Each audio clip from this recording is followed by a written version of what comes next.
Hello friends, how are you? Welcome to my channel. So let's start the today fanfiction story. What if? Rising Heroes, the mock battle at Deku. Let's start the story. Izuku and Akira both stood proudly in front of the entrance gates to UA. It had been 2 months since the Greenette received float, and both teens had spent every day since then turning every single thing they did into training to keep themselves active. Walked to school? No, they parkoured across buildings to get there. Simple weight training. They went to the dumps, and in Akira's case some construction company out in the country, and volunteered themselves to lift anything heavy that the workers would let them. Friendly spars in their backyard. It is a miracle that the forest next to their homes hasn't been destroyed. Izuku had managed to improve his control of one for all over the past 2 months and had now increased his maximum output to 40%.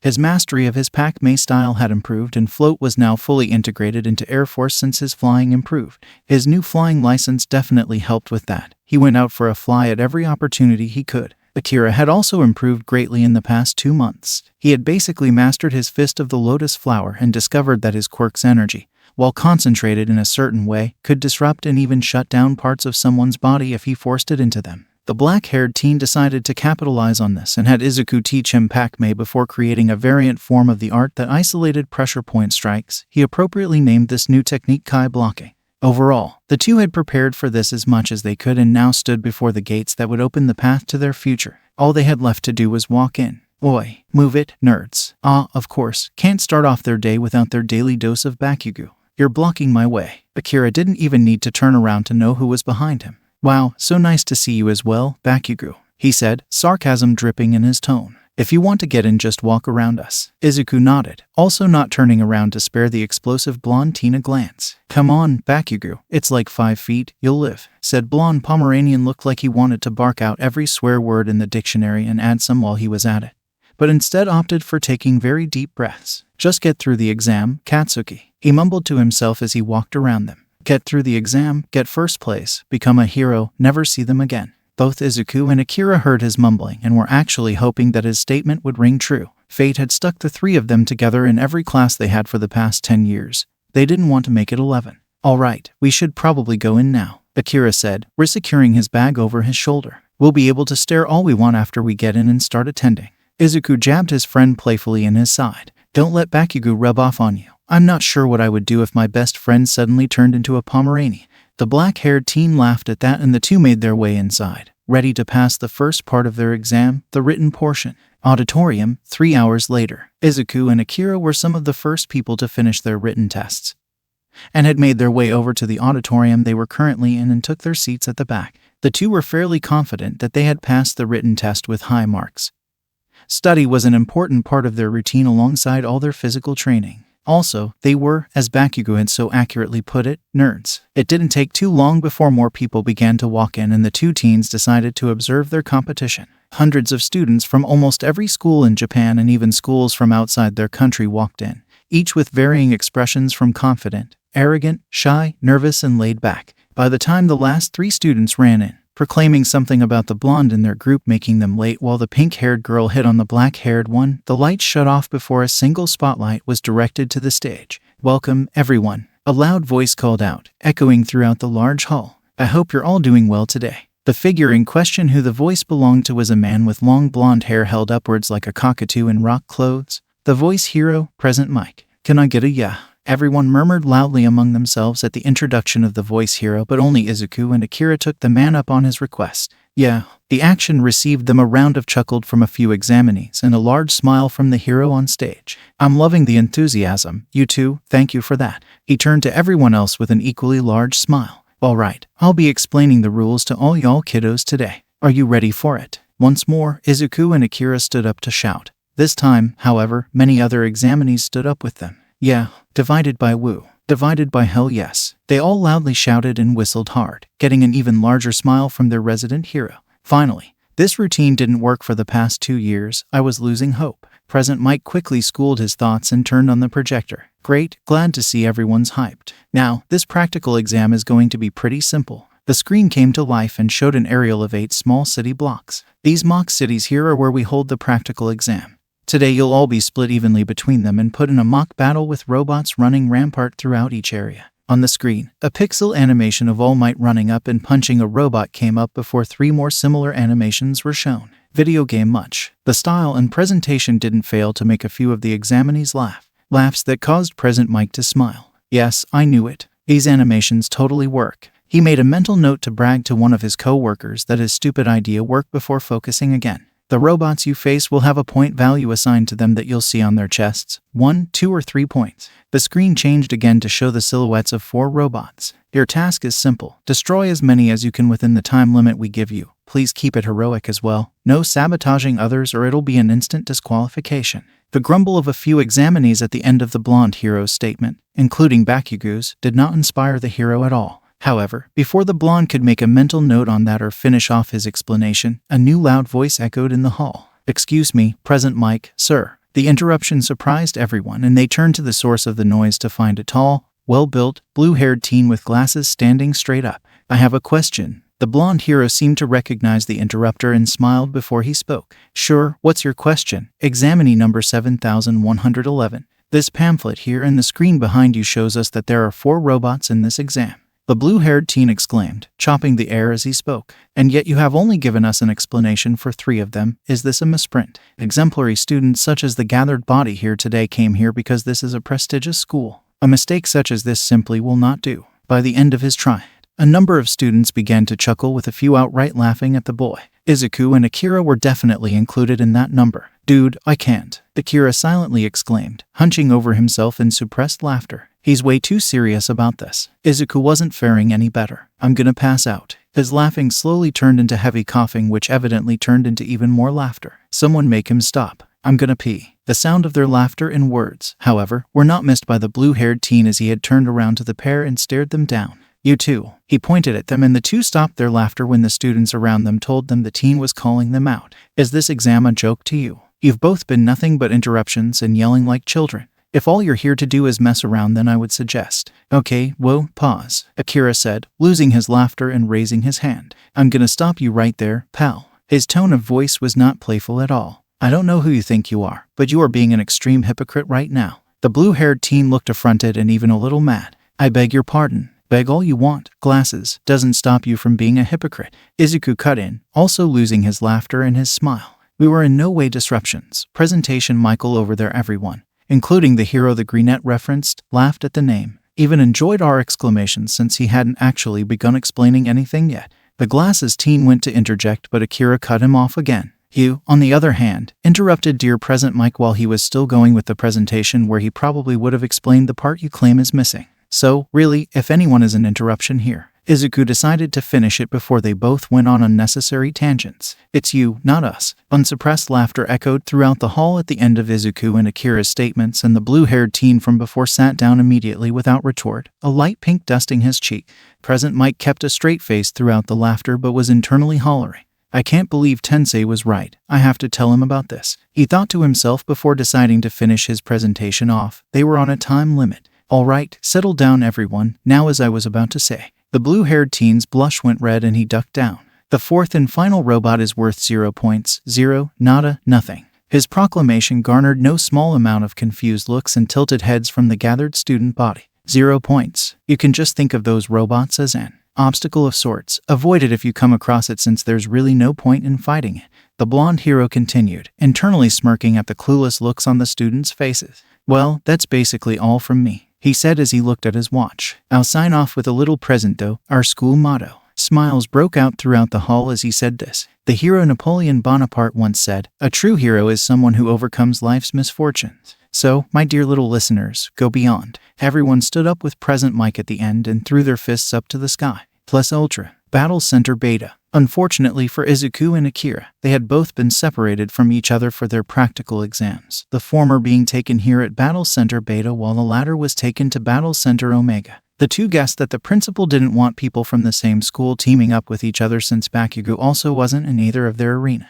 Not that this mattered, they were going to smoke this show. Izuku was just wearing a pair of dark forest green track pants and a similarly colored hoodie for his attire, accompanied by a pair of red earmuffs and a yellow visor. The other accessories were for flying. Earmuffs for when he went fast and the visor for his eyes. Overall, he didn't really look like much of a threat, causing the other examinees to write him off as the plain, funny guy from the auditorium. That was fine though, way better than what his middle school thought. A gate suddenly opened and Izuku's thoughts cleared before he looked around at the other examinees. No one else seemed to notice, and if they did then they just ignored it. They all just kept stretching and warming up, never one to follow the crowd. The greenette decided to risk it for the biscuit and immediately rushed in. 15% of one for all began to wash through Izuku's body as he passed the gates, and his skin glowed alongside the pink veins that covered his form. It didn't take long before he was in the city and he stopped to observe his surroundings. The greenette was just standing in the middle of a large city square with a distinct lack of robots. However, this wasn't a problem for much longer as the sound of metal crashing against the pavement rung in his ears and he saw he was surrounded.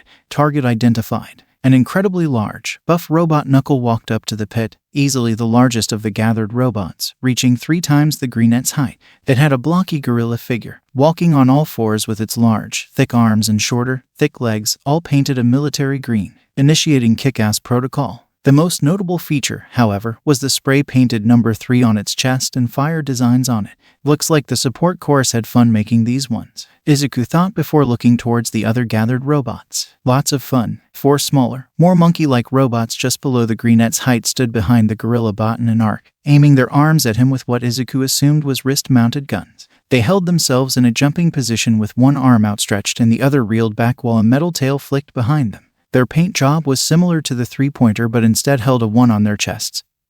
And they each had different animal designs on its arms. Kick his ass, 3. The 1-pointer with a bear head spray painted on it shouted in a robotic voice. Another 1-pointer with golden fur spray painted on its arms nodded. Yeah, get him. Seriously, they programmed them with lines. Izuku smiled at the banter the robots were giving him and turned to the final robot. The 2-pointers. A single 2-pointer stood behind him opposite from the 1-pointers and was a pretty good in-between of the 1 and 3-pointers. It had a buff frame twice the size of Izuku in both height and width, holding both the most humanoid figure of the 3 robots and a staff in their hands. Their colors were also a much darker military green compared to the other 2. Let us begin, the 2-pointer said in a much more robotic voice than expected, spinning its staff and entering a monk stance. Initiating fighting sequence, Bujutsu, level 2. The villain bots, courtesy of Yui High School. These military-grade robots are designed by all the support course students throughout the year. First years design the 1-pointers, second years design the 2-pointers, and third years design the 3-pointers. Their attacks won't kill you, but it ain't gonna tickle either. 1-pointers, the victory bots. These monkey-styled bots are fitted out with wrist guns that are loaded with rubber bullets. They definitely know how to brawl as well. 2-pointers, the Imperial bots. These human-styled bots are equipped with large, thick staffs and 3 different levels of Bujutsu. What they lack in strength they make up for in skill. 3-pointers, the Venator bots. These gorilla-styled bots have arms installed with jackhammer pistons in both their arms and legs for maximum damage. They can also make flashbangs. Right, no point in waiting around, Izuku thought before pulling back as the gorilla bot's fist came crashing down towards him. The strike missed, but the flash of light and explosion that followed it did take him off ground. Alright, didn't see that coming, let's go. The greenette slid in between the 3-pointer's leg before surging towards the 1-pointers, not stopping when they began to shoot at him. Their rubber bullets simply bounced off Izuku's form as he rushed forward, and he instantly punched at the first one he ran into, making a donut out of it. The remaining trio of 1-pointers didn't last much longer before they too fell to his strikes, all unable to get past his parrying and too slow to block his counter. 2 tried to continue shooting at Izuku in vain, while the last made the mistake of throwing its tail at the greenette, giving him a wrecking ball that got rid of his 1-pointer problem. Damn heroes. The remains of the robot, however, still apparently had some juice in it. I would have beaten you if it hadn't been for your immense power. There is no way they programmed them with dying lines. A sudden sharp ping went off on the back of Izuku's neck and he soon found himself dodging to the left without meaning to. The sound of metal clashing rung around his right ear not a moment later, and he saw that the 2-pointer from before had stabbed its staff down on where he just was. Unexpected evasion. Pursue immediately and initiate Bujutsu, level 1. However, before the greenette could think on what had happened, the staff master had rushed up and started swinging at him wildly. Izuku didn't really pay attention to their strikes though, as he could easily parry all of them without problem, even with it now spinning like a tornado and attacking without a pattern. No, what he was paying attention to was the fact that an electrical shock went off in his head before the bot even had the chance to reel back and swing at him that corresponded to where the staff would hit. Now, for a moment, the greenette simply let the situation play itself out, thinking he was kidding himself. However, after the 3rd round of strikes, Izuku knew that whatever was happening wasn't a fluke and decided to leave it for now. After all, he had an exam to pass. Izuku suddenly swiped in front of him, creating a flash of wind that blew away the two-pointer's staff before spinning around and slamming his foot into the robot's side. The metal shattered at his strike and the force shot the robot away, mangling their metallic form. Well, that went well. The greenette's right arm shot behind him just after an electric shock pinged the back of his neck and he felt a large and powerful fist enter his hand. Looking behind him, he saw that he had caught the three-pointer's fist and it was rearing up for another one. Nope, turning one for all down to 5% as he swung around. Izuku ducked under the second fist sent his way and sent a double backfist strike to the gorilla bot's solar plexus. The resulting shockwave shut down the three-pointer's circuitry and created a decent-sized crater in its chest before it simply fell down with its final message. D-damn, heroes. And with that, Izuku had secured the first 9 points of the exam. That's gotta be a sign from the universe. He was just about to start moving when a large high-pitched sound rung off across all 4 mock cities. What are you all doing? President Mike was standing on top of the observatory tower and was looking down at all of the examinees with what they could only assume was confusion. The exam has started, people. There are no countdowns in real life. Get moving. It was here that Izuku looked around and realized that no one else was in the mock city with him. The only other things in the city with him right now was an army of robots. And they were lining right up. I wonder if Akira already started. Battle Center Omega. Akira suddenly sneezed as he went to punch a three-pointer's stomach, making him force too much power into his strike than he intended. The result was a three-pointer crashing through multiple cars and other robots before landing in a gas station, which promptly blew up. Damn it, this is the worst time for my allergies to be working up, Akira thought before pausing, scratching his head. Wait, I don't have any allergies. Observation room. In the observation tower, a large building placed in between the 4 main training grounds, the faculty viewed the examinees with keen and judgmental eyes. Multiple hologram screens covered the front of the room and showed any student of interest that a teacher told it to. Seriously, how in the world could they mess up like that? President Mike suddenly exclaimed as he walked back in the room, shaking his head. I mean, the gates very clearly opened to them. We had 1 student from 4 of the mock cities run in the moment they did. The screens changed on the blonde hero's statement and showed the 4 students that were currently in the lead of everyone else. Izuku Midoriya and Battle Center Beta, effectively disabling robot after robot with minimal force and heavy technique that could only come from years of martial arts training. Akira Hikaru in Battle Center Omega, flowing through lines of three-pointers with a staff stolen from a two-pointer with practiced ease. Katsuki Bakugo in Battle Center Delta, brawling with little to no technique but attacking with no less power and actively hunting for the biggest robots. Fumikage Takoyami in Battle Center Alpha, sitting in a meditative pose in a parking lot while a dark beast emanating from his core threw away any robot that came near him. Those 4 are simply outliers, Nazu began as he watched the 4 aforementioned students' screens with unmasked glee. Powerful indeed, all 4 born and raised here in our great Shizuoka prefecture. A block-headed hero brought their screens forward towards himself and nodded in approval. This green-haired one has a good head on his shoulders. Even though his file says he can destroy a house with a punch, he's kept his collateral damage to basically 0. Well, that is certainly interesting. A hero with a cowboy hat on said as he spun a gun mindlessly around his fingers. This kid right here is kinda the same, but he's got one of them rare healing quirks. The man laughed as he tipped his head to the hologram. Credit where credit's due. This here kiddo definitely has style. I like this one. A large hero in a yellow excavator suit said, crushing his fists together. He's definitely gonna be a tough one to handle if he gets in though. Doesn't look like much fun. A man in a trench coat in the back of the room was surrounded by screens of the 4th special examinee. He's a bit too reliant on his quirk, but he smiled underneath his mask as he watched the teen destroy a duo of one-pointers by himself. He'll be able to learn fast. You're all missing the point of this exam. An uninterested voice called from the back, their tone just on the edge of a yawn. We're not here to play favorites to a group of 4 that are doing what the bare minimum is for a pro hero. He started typing on his remote and the number of screens related to the 4 reduced to what it originally was. Don't forget that. All Might, sitting at the front of the room, nodded at the tired man's statement. Aizawa is correct. His voice earned everyone's attention and he stood up before walking to the middle of the room. We are not all gathered here to watch an impressive group of 4. We are here to find a group 10 times bigger. The blonde stood in front of a big, shiny, red button before slamming his hand down on it. And make them heroes. Battle Center Beta. The ground was shaking. It was shaking and all the normal robots had stopped attacking. Izuku's strange new sixth sense had given him a splitting headache and he had just finished dealing with it when the quake started. All the villain bots had stopped their attacks, giving some examinees a much-needed reprieve, and started to move backwards to run away. By the time the rumbling ended, it didn't take long for the source of said rumbling to show itself. It was the zero-pointer, a large behemoth of steel and circuitry that was as tall as the mock city buildings and as wide as the space between the streets. Looking at it properly, Izuku could easily estimate that it was at least 4 times Mount Lady's height, and it definitely looked like it packed a punch, whereas the other villain bots looked distinctly humanoid and grounded. This robot looked like a military superweapon, a gigantic tank given an even bigger upper body completed by a singular, glowing red eye that bore down on the city below it.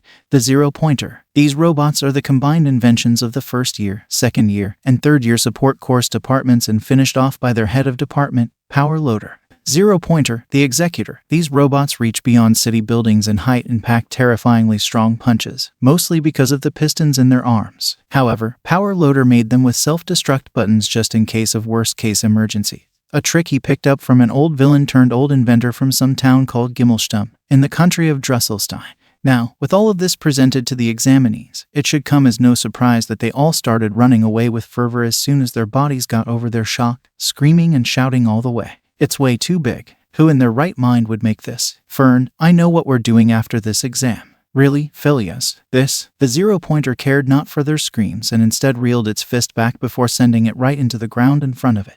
Just before it struck, though, the pistons inside of its arm shot outwards and completely obliterated the road. A wave of force and debris was the result of that piston-enhanced strike, and it was traveling fast towards the fleeing examinees. And they possibly could have caused a great deal of damage, had Izuku not been there. A full 40% of one for all that the green-haired teen could control coursed through his body as soon as he landed down in between the examinees and the zero-pointer. It charged in his right arm for a moment before he reeled back his fist and struck forward with the force of over 100 tanks, creating his own wave of force that sent the debris flying right back to its sender. Holes and tears were now visible on the robot's hull as the debris struck it, but it still stood and was now looking straight at Izuku. Present Mike said it's not worth anything. Everyone's safe now, so it's pointless to fight it. But the greenette did not stare back, simply powering down his quirk before turning to walk away. Help. Well, he would have walked away had that voice not reached his ears. One for all immediately flushed right back through Izuku's veins, and his eyes immediately started searching the area behind him to see who he had missed.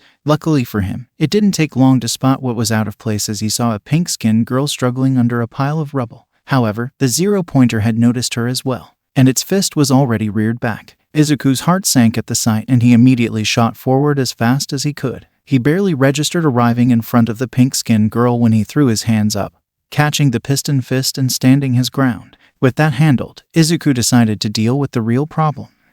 Making sure he was secure in his position, he turned his head to the girl he was saving. Are you okay? At that moment, the pink girl had opened her eyes and saw what she thought was an impossible sight. Izuku, glowing like the sun and smiling widely, holding the zero-pointer's fist to keep her safe.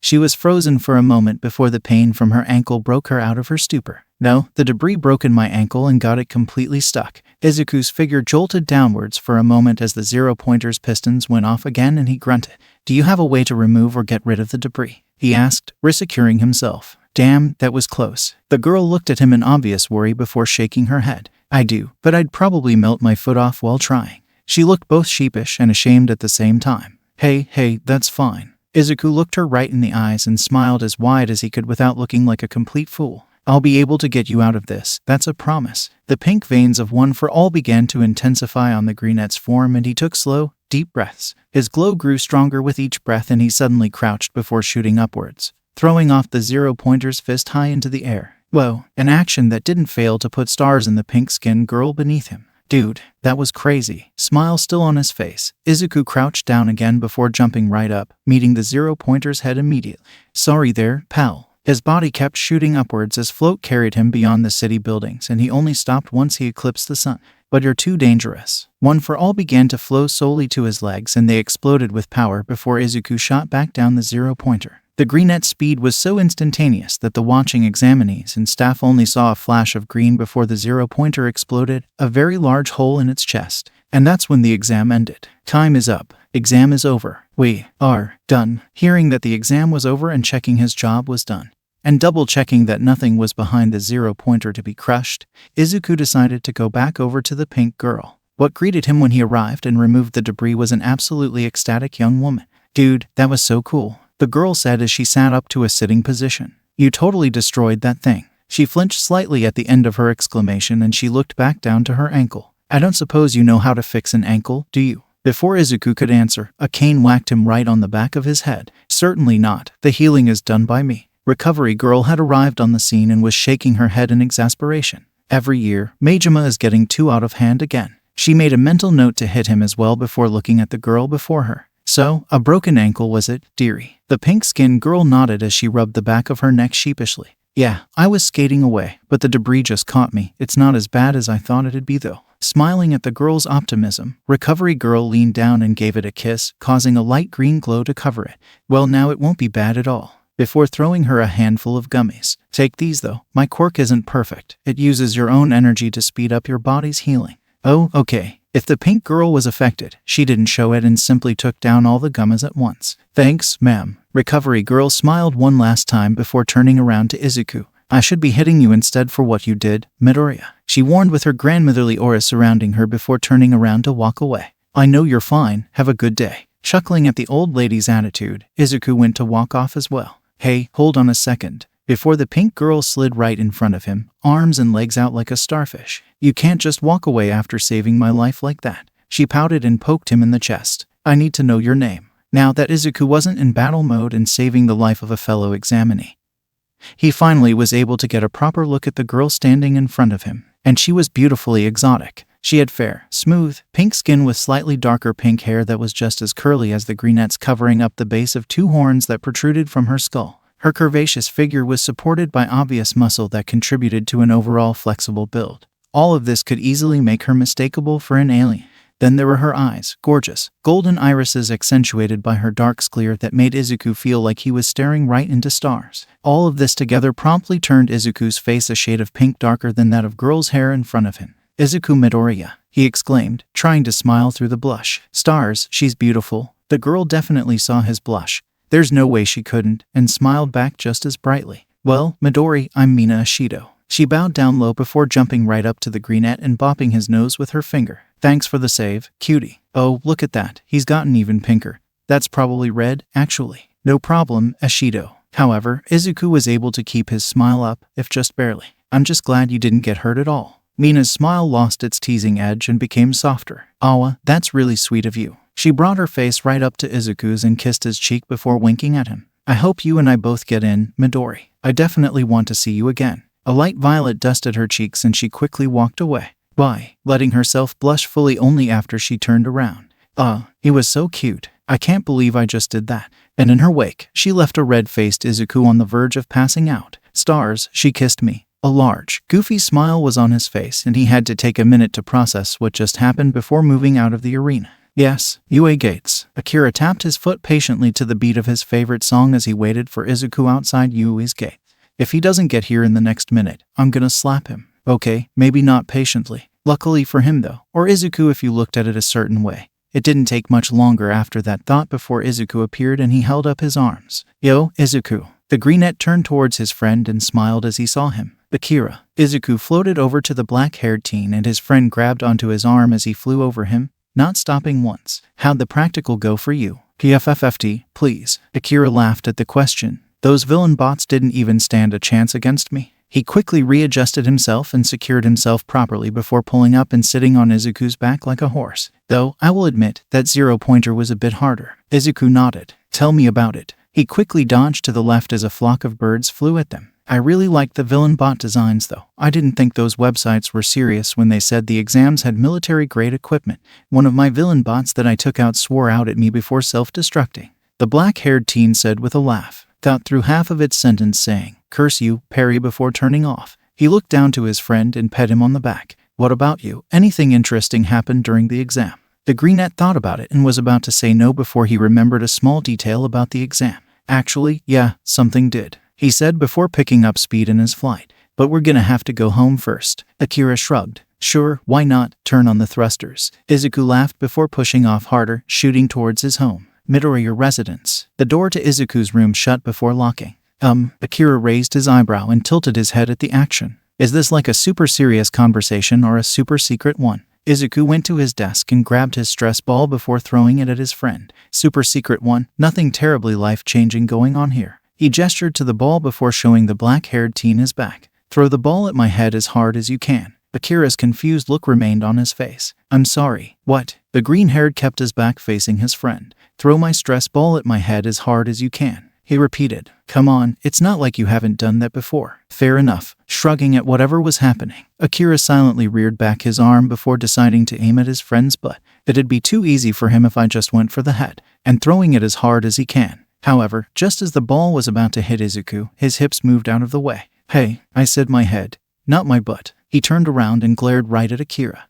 Huh, Akira though just looked at him with confusion on his face. Wait, he looked behind him and grabbed another ball before throwing it at his friend again. Dude, this time, Izuku's hand went up before the black-haired teen threw the ball and it sailed right into the greenette's hand.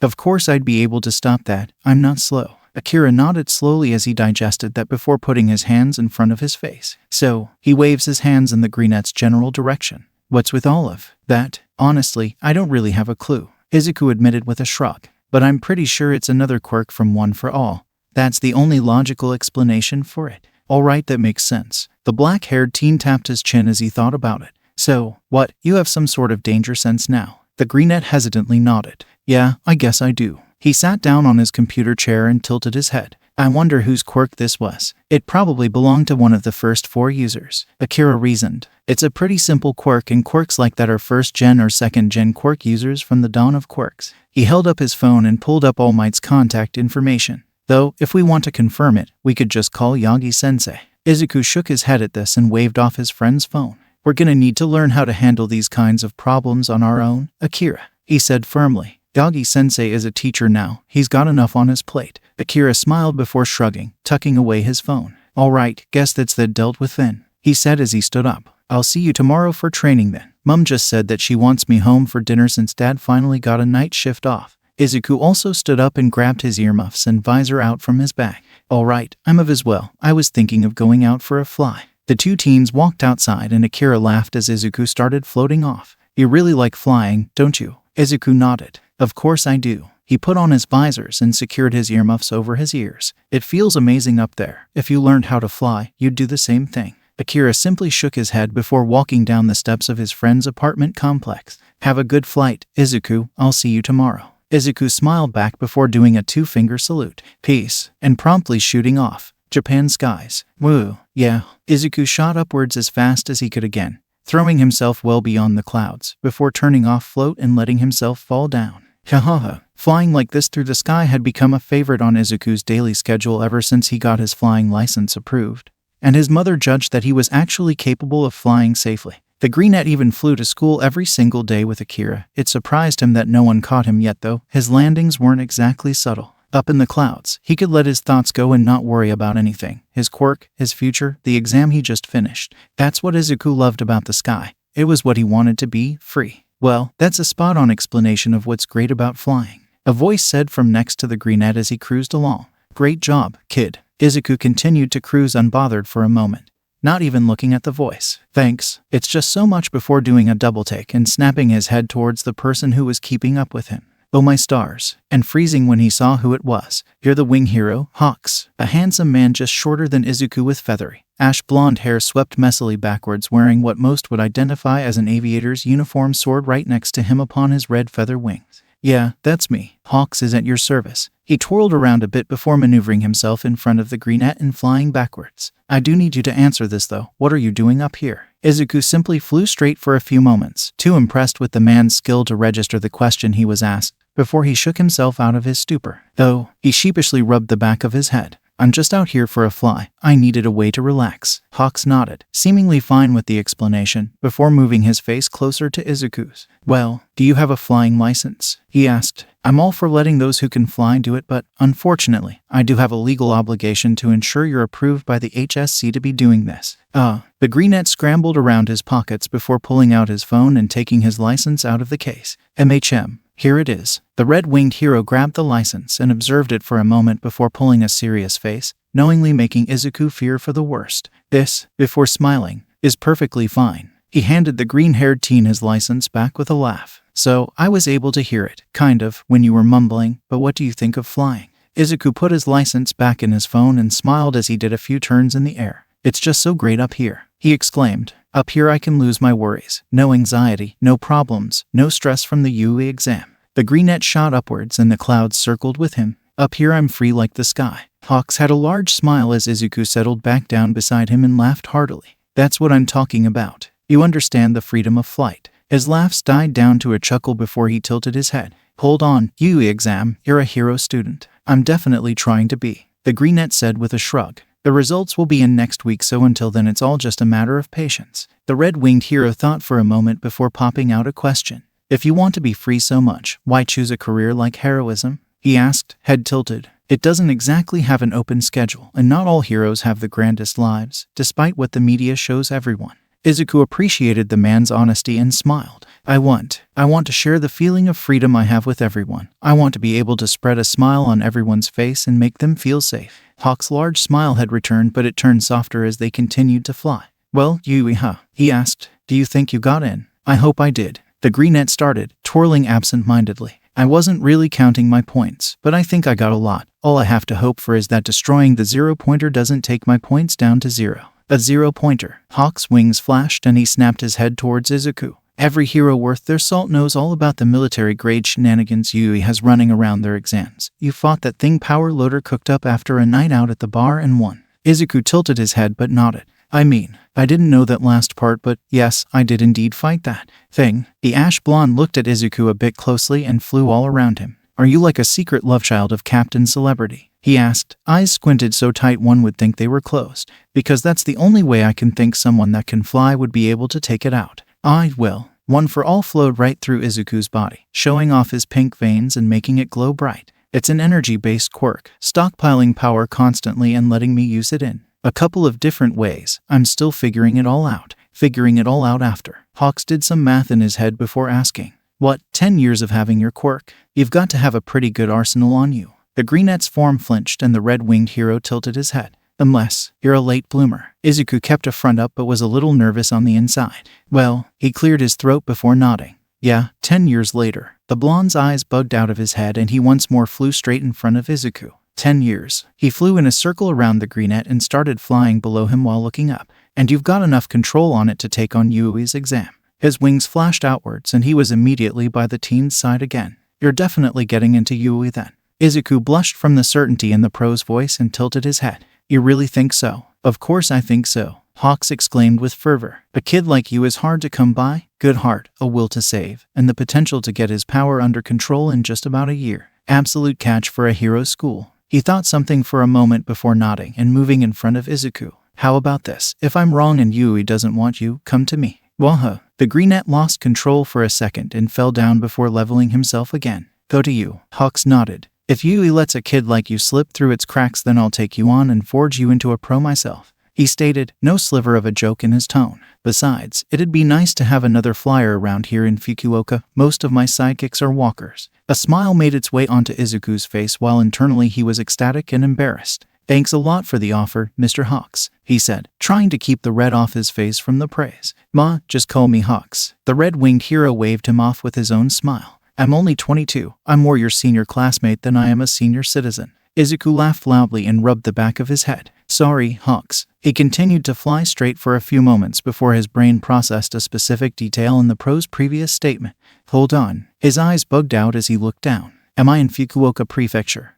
Yeah. Taken off guard by the sudden outburst, Hawks raised an eyebrow. Are you not from around here? I'm from Shizuoka, Izuku exclaimed, taking out his phone and opening up his maps. Stars, how in the world did I end up all the way out here? His eyes traveled to the time and he saw he had been flying for the better part of 2 hours. Oh, a laugh from the greenette's left shook him from his own shock and he looked over to see Hawks laughing. You've got to have some serious speed and endurance if you can cross over from central Honshu and end up here in Kyushu. An explosion suddenly rung off from down below the clouds and both Izuku and Hawks stopped their flight immediately.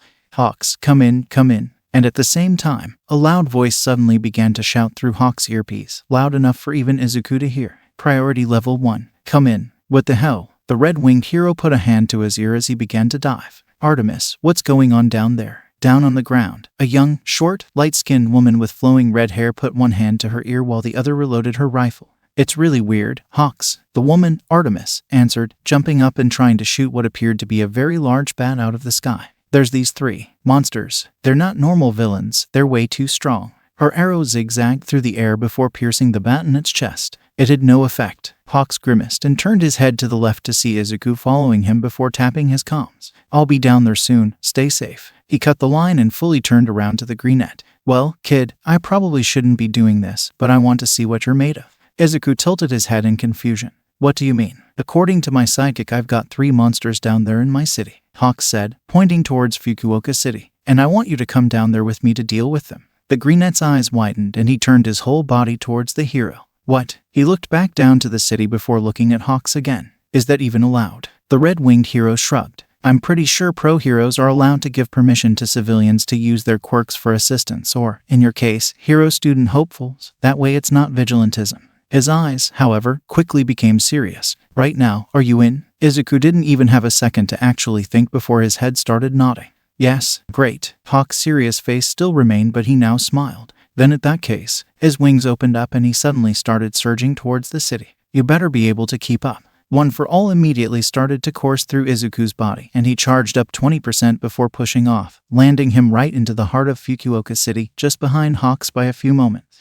What in the world? And what greeted the two was not a pretty sight. Standing across from Izuku and Hawks were 3. Well, as Artemis had accurately put it, monsters. All of them were extremely tall, lanky, and muscly humanoid-like figures with skin akin to that of a corpse. Wails like banshees were the only sounds to exit their mouths as they opened them, but their most prominent feature were their brains, more specifically, their very much exposed brains that weren't covered at all. 2 stood on the ground, chasing after fleeing civilians and cracking the ground as they moved. One had light gray skin with black pants with their muscles bulging and shrinking at sporadic intervals. It wasn't as loud as the other 2 and was eerily quiet. The other was about as big and buff as All Might and had a dark fur overtop a dark gray skin with a number of scars across its body. The final one was in the sky, light yellow skin tone with large, bat-like wings and claws on the end of their hands and feet. Every screech it made sent out waves of visible sound that exploded upon impact with buildings. At least, they would have had Hawks not surged in front of the sound wave arcs and cut them all. "Kid, you take care of the 2 on the ground." The winged creature suddenly shot off at surprisingly fast speeds and the red-winged hero grimaced. "You got it." After receiving a nod, he shot off as well. Izuku watched Hawks disappear from sight before turning around to the creatures and letting One for All run through his body at 10%. "Who are you?" he asked, entering a side-on stance. "And what are you trying to achieve here?" The dark-skinned creature looked at Izuku before screeching and punching the ground, getting into a gorilla stance. "Reg. Tag." Before the green-haired teen had any time to unpack that disturbing sound, the creature shot forward, its gray-skinned friend not too far behind. The monster jumped up as it got close to Izuku and threw a hard punch downwards. "Whoa, okay." Izuku caught it but was surprised as he was moved back a bit before pushing the fist away and sending a focused double palm to the monster's chest. What, however, it seemed to do next to nothing as the gorilla creature stood there, unaffected. "Ugh." Then its skin rippled and sent a shockwave right back at the green-haired teen's arm. That small moment of pain cost Izuku as the gray-skinned creature was fast behind its friend and lunged through its legs right at the greenette. Its entire arm grew from lanky to buff as it reeled it back and was positively huge by the time it struck out, the hit ringing true and sending Izuku back across the street before screeching. Next to it, the gorilla beast grumbled at it. "Gah, Reg," before getting back down on all 4 of its limbs and knuckle-walking over to Izuku. "Rog. Giorararar." The lanky creature's arm returned to normal size and it got on all 4s before its legs grew. "Og," and shot forward with surprising speed. However, Izuku was ready for it this time and dodged around its arm before hitting under it to uppercut the beast in the face, stopping its advance. The greenette continued with not a second wasted and brought his arm up before elbowing the creature in the arm, breaking it completely before throwing it back.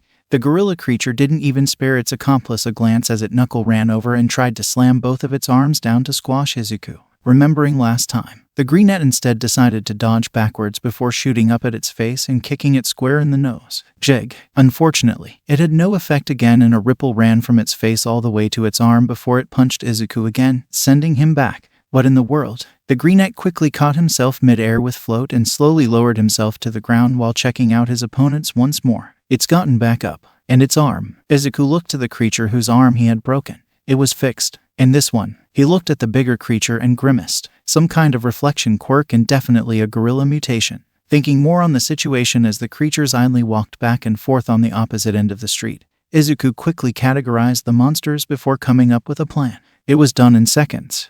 What in the world are these strange creatures? Brain dead, super powerful, multiple quirks. We're not sure what they are, but it seems like Izuku's got them figured all out. Let's see what analysis he has cooking in his big brain there. Buff creature, designation, Kong. Quirks. Ripple. This quirk seems to be letting Kong absorb whatever attacks Izuku throws at him right back to sender. It's like nothing's getting through to this guy. Gorilla. Kong's got the physiology and traits of a super-powered gorilla. He's walking on his knuckles and packing some really big punches. Lanky creature, designation, Buffy. Quirks. Muscle pump. This quirk is apparently letting Buffy pump up all the muscles across his entire body the same way All Might used to change forms. Regeneration. Izuku had definitely broken Buffy's arm there, but the thing just fixed it right up. He's got to have a regeneration quirk. Gagha. Demo. Kong punched the ground in front of him before looking at Izuku and charging forward, cracking the road with every step. Brute force works to his advantage. Izuku sidestepped the punch thrown at him before charging the full 40% of one for all strictly into his arms. But he has to have a limit. Redoing the move he used on Buffy, the Greenette sent an uppercut under Kong's arm before reeling both his arms back and sending a double backfist to his solar plexus. Beg. Kong's chest visibly rippled wildly at the attack and the wave traveled quickly across his skin. It wasn't long before his entire body became covered in rippling skin before it groaned and a wave of force shot out from its chest, knocking it backwards. Ugh. Not wasting a moment, Izuku moved all the power he could into his right arm before charging forward and striking Kong right in the face, creating a shockwave of force from the contact. I think I got him. Izuku watched the gorilla beast still form for a moment on the ground before sighing in relief. Alright, that actually worked, Danger Sense. Is that what I'm calling it now? Hanged in Izuku's neck and he slid to the left to avoid Buffy's large arms smashing him into the pavement. Right, almost forgot. Bag hard. Buffy actually managed to get the ghost of a word out of its mouth before buffing up its entire body and rushing forward. Dog. Izuku caught the beast's arms with ease before slamming its head down on his knee. The shockwave emanating from the hit and the crunch he felt on his knee told him that the creature wasn't getting up from that. The Greenette threw Buffy over to Kong and watched with slight trepidation as its face regenerated but ultimately relaxed after it didn't get up. Alright, how do I restrain them? Izuku let one for all fade completely from his body and looked around for something to bind the creatures with. Oh, before smiling as he saw two uprooted stop signs. Perfect. Grabbing the signs up from the ground, the Greenette bended the metal poles around both creatures with ease. It was that moment that Hawks decided to fly down, feathers looking ruffled and his general appearance scuffed up. Hey, kid. He landed down next to Izuku and smiled at the restrained beasts. Good work, you clean up pretty well. Izuku smiled at the praise before noting the absence of the winged creature. What happened to the other one? He asked, tilting his head. Did it get away? The ash blonde sighed and reluctantly nodded, a grimace on his face. Yeah, it was a complete embarrassment. His feathers spiked outwards before they all settled. Every time I thought I had it cornered, some weird purple mist came in and whisked it off to another part of the city. A warping quirk? Izuku asked, wonder and worry written all over his face. Those quirks are so rare, and if a villain had it, he shivered at the possibilities that could bring if someone evil was competent with that kind of quirk. Yeah, it was definitely a warping quirk, had to be if it could get past me. Hawks nodded, grimace still on his face. But I'm pretty sure that weird creature didn't make them. It looked confused every time the purple mist surrounded it. He looked over to the unconscious creatures before looking back to his temporary partner. What about you? Any complications like that? The Greenette shook his head, still deep in thought. I didn't have a warping problem. He thought it over before nodding. The only problem was that these things seemed to have more than one quirk. Luckily for Izuku, Hawks nodded. Yeah, I get what you mean. My one had flight and was wailing loud enough to create sonic waves. He flew over to the creatures and rubbed his feathers over them while closing his eyes in concentration. Well, we're definitely gonna need to tell the police that for the report. Izuku's eyes went wide once more at the amount of responsibility the pro seemed fine with giving him. He pointed at himself with his head tilted. Really? Hawks tilted his head right back. Yes, really, I'm not letting you leave me with all the explaining, he said, moving away from the creatures as 3 cop cars and a containment truck drifted onto the scene. I love protecting people, but the less paperwork the better. 2 groups of armored police officers immediately ran out from the trucks with large restraints on them before splitting themselves up between the 2 unconscious creatures and moving them. As they did, a group of cops from 2 of the cars began to work on crowd control while a single, lone officer walked up. Good evening, Hawks. The officer in question was a dark-skinned woman with frizzy black hair running all the way down to the bottom of her back, turning to white at the tips. Care to shed any light on what happened here? Her blue eyes traveled over to Izuku. And who this is? Hawks simply smiled at the woman. Good evening to you as well, Detective Sakishi. He walked up and did a low, dramatic bow before getting up. Now I could tell you what happened, or... The man held out his arms. You could take a look yourself. The detective, Sakishi, sighed before walking to one of the cracks in the road and placing her hand on it. As soon as she did, her eyes glowed white and a soft wind blew around her. It continued for a few moments before the light show dropped and she walked back over to Izuku and Hawks. Well, that was certainly something. Izuku tilted his head and looked to Hawks, the latter simply smiling. What was that about? Hawks wrapped his wing around Izuku and pulled him in. That little. He paused as he realized that he didn't have Izuku's name. Wait, I didn't catch your name. Izuku Midoriya. The greenette answered. Right, anyway, little Midoriya. Hawks continued without missing a beat and his other wing dramatically flared before pointing at Sakishi. This is Detective Sakishi Kazai. What she just did was use her quirk. Sakishi Kazai, Zion Shigonkai, one of Fukuoka City's best detectives and one of the youngest detectives in the entire world. She was only 19 when she got the promotion from patrol cop to detective and she's been cleaning up Fukuoka's streets for 2 years since. Quirk, voice of all things. Sakishi's quirk lets her hear the events of what happened in whatever setting she's in by focusing on the voice of the environment. She can also use this quirk on people to see clearer flashes of images, more akin to a movie of their past. Yup, that's me, Sakishi exclaimed with a smile. You got pretty lucky there, Midoriya. 2 dual quirk monsters are a hard takedown. She wrote down everything in her notepad before putting it away. You're also lucky. Hawks is here to say he gave you permission to use your quirk. Izuku nodded before turning to Hawks and bowing. Thank you for giving me this opportunity, Hawks, he exclaimed loudly and with a smile before standing up. I hope I lived up to your expectations. The red-winged hero laughed heartily and pet the teen on the back with one of his wings. Midoriya, you did good, he said before nodding at Sakishi. Is that all you need then, detective? Because the kid and I, unfortunately, have another problem to deal with. Media vans had swarmed around them and were just waiting for the police to drop their guard so that they could get through to what they could all sense was a juicy story. Oh, yeah, definitely don't want to get roped into that. Sakishi offered the two a low bow before quickly sprinting, to her car. Good work, Hawks. You as well, Midoriya. Her vehicle's engine roared as she floored her gas pedal. I hope to see you in Fukuoka more as a proper hero soon. And as she drifted off, her fellow officers took the signal and rushed back to their cars before speeding off, sirens creating a path for them out of hell. Effectively, they left Izuku and Hawks to the vultures. Take a deep breath, Midoriya, Hawks said as he ran a hand down his face. A hero will have to banes to their existence. He sighed and slowly started to stand up taller before putting a smile on. Paperwork and the media. Hawks, Empire editorial.